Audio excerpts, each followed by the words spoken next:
Good afternoon, everyone. Today, President Biden met with the families of Americans who were taken hostage by Hamas during the terrorist attacks in Israel on October 7th.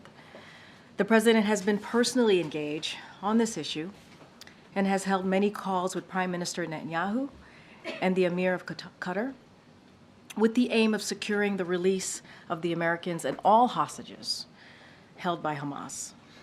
Thanks to President Biden's leadership, the United States has helped secure release of over 100 hostages, including 4 Americans. 2 American citizens, Natalie and Judith Renan, were released on October 20th after extensive diplomacy by the administration.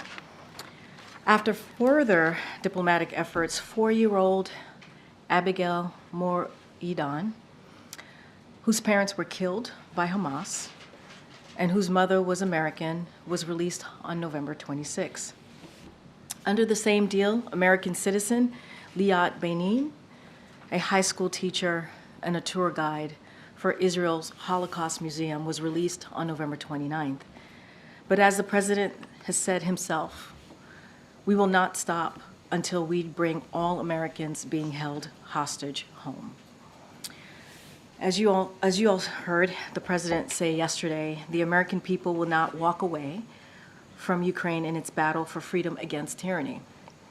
Yet, Speaker Johnson has said the House will leave tomorrow without fixing the border, without funding Israel, without funding urgent needs in Ukraine. That would embolden would-be aggressors around the world. The world is watching what congressional Republicans do. Moscow, Beijing, and Tehran. They're all watching.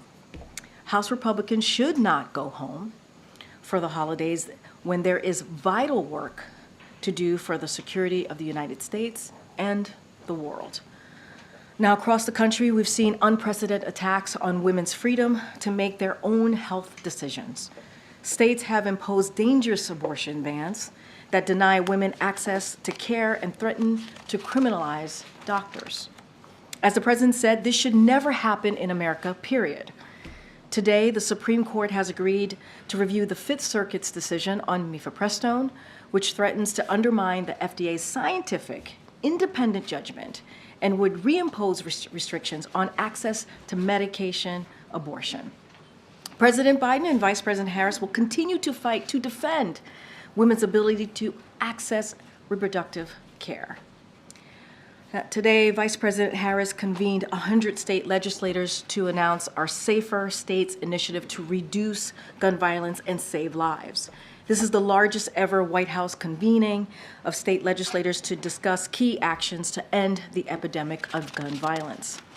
As part of today's convening, the Justice Department introduced 2 model laws for safe gun storage and reporting of lost and stolen firearms. Both of these measures are proven solutions that will save lives. Protecting communities from the threat of gun violence requires action at the federal level, at the state level, and at local level. That's what today's meeting is all about, and that's what the Office of Gun Violence and Prevention is working on every day.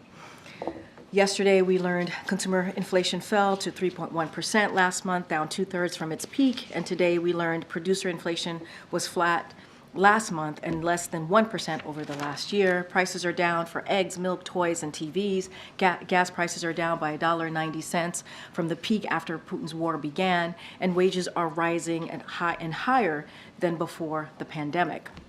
We have more work to do, of course. President Biden is fighting to lower costs by taking on big pharma, strengthening supply chains, and cracking down on price gouging by banning hidden junk fees.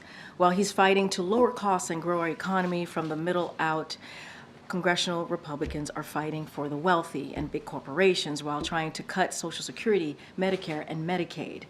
They don't have a plan to lower costs, but as you have heard from this president multiple times over the past 2 years, he has a plan to lower costs. With that, we have Admiral John Kirby here today to give us an update on the Middle East and any other updates on the foreign policy side.